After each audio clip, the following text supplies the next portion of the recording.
Hey everyone, welcome to the teachers journey. आज हम बात करने वाले हैं 2019 दिसंबर में जो सीटेट 1 का एग्ज़ाम हुआ था उसमें सेट ए से सीडीपी का पोर्शन, सीडीपी के हम क्वेश्चंस आज करेंगे। और इससे पहले हम कर चुके हैं मैथ्स पेडागोजी के क्वेश्चंस, हिंदी का पेपर सॉल्व कर चुके हैं जिसकी लिंक आपको डिस्क्रिप्शन बॉक्स में मिल जाएगी। So let's start. First question is, भाषा के अर्जन एवं विकास के लिए सर्वाधिक संवेदनशील अवधि कौन सी है? यानी कि most critical period of acquisition and development of language, acquisition की बात हो रही है यहाँ पर, तो इसका करेक्ट आंसर हो जाएगा option number 2, early childhood stage. Second, निम्नलिखित में से कौन सी लॉरेंस कोलबर्ग द्वारा प्रस्तावित नैतिक विकास की एक अवस्था है? कोलबर्ग ने कौन सी नैतिक विकास की अवस्था बताई थी इसमें से? तो इसका करेक्ट आंसर हो जाएगा option number 2, the social contract orientation. Question number 3, कक्षा में परिचर्चा के दौरान एक शिक्षक प्रायः लड़कियों की तुलना लड़कों पर अधिक ध्यान देता है, किसका उदाहरण है ये? तो ये सबसे पहले हमें पता चल रहा है किसका उदाहरण है, जेंडर बायस, यानी कि ऑप्शन नंबर 1, जेंडर पक्षपात। क्वेश्चन नंबर 4, जेंडर में रूढ़िवादिता एवं जेंडर भूमिका अनुरूपता को कम करने के लिए निम्नलिखित में से कौन सी पद्धति प्रभावशाली है? Discussion about gender bias, emphasise gender species role, gender segregation and play groups, gender segregated seating arrangement. ये पृथक पृथक बैठना और ये खेल समूह बनाना, ये जो है दो वो नेगेटिव ऑप्शंस हैं। तो बात करते हैं पहले और दूसरे ऑप्शन के बारे में। तो इसमें से जो ज़्यादा इफेक्टिव है वो है ये, ठीक है। विशिष्ट भूमिकाओं को महत्व देना, ये भी विशिष्ट यहाँ पर बात आ रही है तो ये भी नेगेटिव हो जाएगा। तो ऑप्शन नंबर 1 यानी कि डिस्कशन अबाउट जेंडर बायस, ये इसका करेक्ट आंसर हो जाएगा।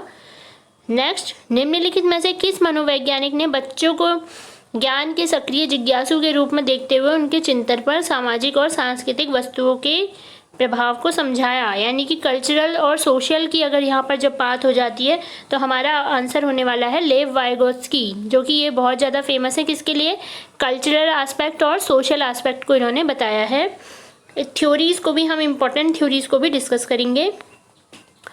नेक्स्ट, जिग्सा पहेली को करते समय 5 वर्ष की नजमा स्वयं से कहती है, नीला टुकड़ा कहाँ है? नहीं यह वाला नहीं, गाढ़े रंग वाला जिससे यह जूता पूरा बन जाएगा। इस प्रकार की वार्ता को वाइगोत्स्की ने किस प्रकार कहा है? वाइगोत्स्की ने क्या कहा है? ये प्राइवेट स्पीच है, टॉक अलाउड है, स्कैफोल्डिंग या फिर ईगोसेंट्रिक स्पीच। तो जहाँ पर बात होती है वाइगोत्स्की, वहाँ पर ये हो जाएगा व्यक्तिगत वार्ता, प्राइवेट स्पीच, जबकि पियाजे ने इसी को ईगोसेंट्रिक स्पीच कहा है, खुद से बात करने वाली आत्मकेंद्रित वार्ता कहा है। यहाँ पर वाइगोत्स्की पूछा है, इसलिए ऑप्शन नंबर 1 करेक्ट आंसर हो जाएगा। नेक्स्ट, बच्चों को संकेत देना तथा आवश्यकता पड़ने पर सहयोग प्रदान करना किसका उदाहरण है? हम आवश्यकता पड़ने पर जहाँ पर उन्हें सहयोग करेंगे तो यहाँ पर हमारा आंसर हो जाएगा स्कैफोल्डिंग, इसे कहेंगे स्कैफोल्डिंग या फिर पाड़ या ढांचा।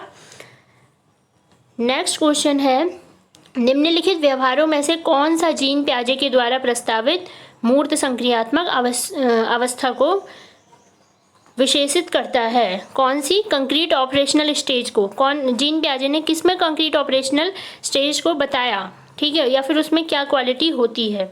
तो इसका करेक्ट आंसर होने वाला है option number 2, conservation class inclusion.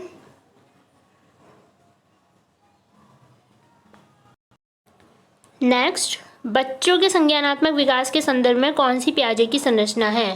पियाजे ने क्या बताया बच्चों के कॉग्निटिव डेवलपमेंट के बारे में? तो इसका करेक्ट आंसर है ऑप्शन नंबर 1, स्कीमास को उन्होंने इंट्रोड्यूस करा था अपनी थ्योरी में। 10th question, primary objective of assessment should be, जो आकलन है उसका प्राथमिक उद्देश्य क्या होना चाहिए? तो ये तो बिल्कुल नहीं होना चाहिए अनुत्तीर्ण उत्तीर्ण अंकित करना, ये उद्देश्य नहीं है। प्राप्तांकों के आधार पर नामांकित, ये भी नहीं है। संबंधित अवधारणाओं के बारे में बच्चों की स्पष्टता और भ्रांतियों को समझना या फिर विद्यार्थियों के लिए श्रेणी निश्चित करना। तो इसका करेक्ट आंसर है ऑप्शन नंबर 2। 11th क्वेश्चन है, which of the following statement about intelligence is correct? निम्नलिखित में से कौन सा बुद्धि के बारे में सही है? Intelligence is a fixed ability determined at the time of birth, ये इसका रॉन्ग आंसर होने वाला है। Intelligence can be accurately measured and determined by using standardized test, या फिर intelligence a unitary factor and a single trait. Intelligence a multi dimension and a set of complex of abilities. तो 11th का answer जो होने वाला है 4th वाला ये सही है, बहुआयामी है और जटिल विशेषताओं का एक समूह होता है, ये 4th वाला इसमें करेक्ट है। 12th, रूही हमेशा समस्या के एकाधिक समाधानों के बारे में सोचती है, इसमें से काफ़ी समाधान मौलिक होते हैं। तो जहाँ पर बात हो जाएगी मौलिक की, मौलिक विचार किसके होंगे, मौलिक विचार की अगर बात होती है तो हमारा आंसर जाएगा a creative thinker. Creative thinker मौलिक या फिर हम कह सकते हैं मूल, रियल, जहाँ पर इस तरह की बात आएगी तो वो ऑप्शन नंबर 1 क्रिएटिव ही थिंकर यहाँ पर आएगा। 13, in a situation of less participation of student belonging to the deprived group in teaching learning process, a teacher should. अगर वंचित समूह से संबंधित जो है विद्यार्थियों की सहभागिता कम हो रही है तो शिक्षक को क्या करना चाहिए, विद्यालय छोड़ने के लिए तो बिल्कुल भी नहीं कहना चाहिए, स्थिति को जैसा स्वीकार ये भी नेगेटिव है, और उपेक्षाओं को कम करना चाहिए, या फिर शिक्षण पद्धति पे विचार करना चाहिए। तो ऑप्शन नंबर 4 इसका करेक्ट आंसर होगा। एक समावेशी कक्षा में शिक्षक को विशिष्ट शैक्षिक योजनाओं को तैयार नहीं करना चाहिए, कभी कभी तैयार करना चाहिए सक्रिय रूप से, या तो इसका करेक्ट आंसर होगा ऑप्शन नंबर 3, सक्रिय रूप से तैयार करना चाहिए, एक्टिवली। पठन वैफल्य बच्चों के प्राथमिक लक्षण क्या है, पठन वैफल्य मीन्स डायस्लेक्सिया। तो डिसलेक्सिया वाले जो बच्चे हैं उनके लक्षण क्या होते हैं, धारा प्रवाह पढ़ने की अक्षमता, inability to read fluency, dyslexia. Question number 16, RTE 2009 में ये किस पर बेस्ड है, इसमें किसकी बात की गई है, तो इसका करेक्ट आंसर है option number 3, a right based humanistic perspective।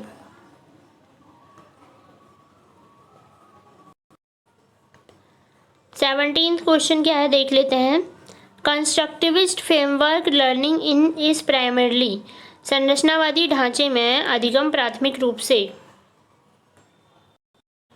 तो प्राथमिक रूप से किस पर बेस्ड है, focus on process of meaning making, based on roll memorisation, ये मेमोराइजेशन वाला जहाँ आएगा वहाँ वैसे ही रॉन्ग हो जाएगा हमारा, रेनफोर्समेंट पर आधारित, एक्वायर्ड थ्रू कंडीशनिंग पर आधारित, तो ये सबसे ज़्यादा ऑप्शन नंबर 4 इसका करेक्ट लग रहा है हमें, तो यही करेक्ट है। 18th का है naive theories that children construct about various phenomena, अनेक घटनाओं के बारे में बच्चों द्वारा सहजानुभूत सिद्धांतों के संदर्भ में एक शिक्षिका को क्या करना चाहिए, बच्चों के सिद्धांतों को अनदेखा करना चाहिए, बिल्कुल नहीं, दंडित करना चाहिए, बिल्कुल नहीं, और ये तीनों है नेगेटिव, तो हमारा आंसर होगा ये, should be challenged bye presenting counter evidence and examples. छात्र केंद्रित शिक्षा छात्र की यह व्यवस्था है, यानी कि चाइल्ड सेंटर्ड पेडागोजी क्या करती है, पाठ्य पुस्तकों पर निर्भर तो बिल्कुल भी नहीं होती, अनुभवों को प्रमुखता देना, यंत्रवत याद करना भी नहीं होगा और ये भी नहीं होगा, तो अनुभवों को यानी कि बच्चों के एक्सपीरियंसेस को प्राइमेसी देना या फिर उन्हें एक्सेप्ट करना, ये इसका करेक्ट आंसर हो जाएगा। 20th क्वेश्चन है संवेग और संज्ञान एक दूसरे से क्या है, रिलेट करते हैं या नहीं करते हैं, इमोशंस एंड कॉग्निशंस, तो हाँ ये एक दूसरे से रिलेट करते हैं, यानी कि एक दूसरे में ही इंटरवोवन विद है, सन्निहित, एक दूसरे से संबंधित हैं। संरचनावादी सिद्धांतों के अनुसार अधिगम के बारे में निम्नलिखित में से कौन सा कथन सही है, अधिगम पुनरुत्पादन एवं स्मरण की प्रक्रिया है, अधिगम यंत्रवत याद करने की प्रक्रिया है, आवर्ती संबंध के द्वारा व्यवहारों का अनुबंधन यानी कि कंडीशनिंग बिहेवियर है, रिपीटिव एसोसिएशन का, या फिर सक्रिय विनियोजन द्वारा ज्ञान की संरचना प्रक्रिया है, या फिर क्या है construction of knowledge by active engagement. तो 21 का जो करेक्ट आंसर है वो है ऑप्शन नंबर 4, ये है, जहाँ पर एक्टिवली रिस्पॉन्स की बात आएगी वो यहाँ पर ये सही हो जाएगा हमारा आंसर। विद्यार्थियों को स्पष्ट उदाहरण एवं गैर उदाहरण देने का क्या परिणाम है, जब हम देंगे उन्हें एग्जाम्पल्स और नॉन एग्जाम्पल्स तो ये क्या होगा, ये है हमारा effective way to encourage conceptual change, हम उन्हें वेरियस एग्जाम्पल्स दे रहे हैं स्पष्ट, तो उनका कॉन्सेप्ट चेंज होगा और ये प्रभावशाली तरीका होगा। भ्रांतियाँ तो बिल्कुल भी उत्पन्न नहीं करेगा, ये कॉन्सेप्ट ही जनरेट करेगा। ये सब नेगेटिव हैं।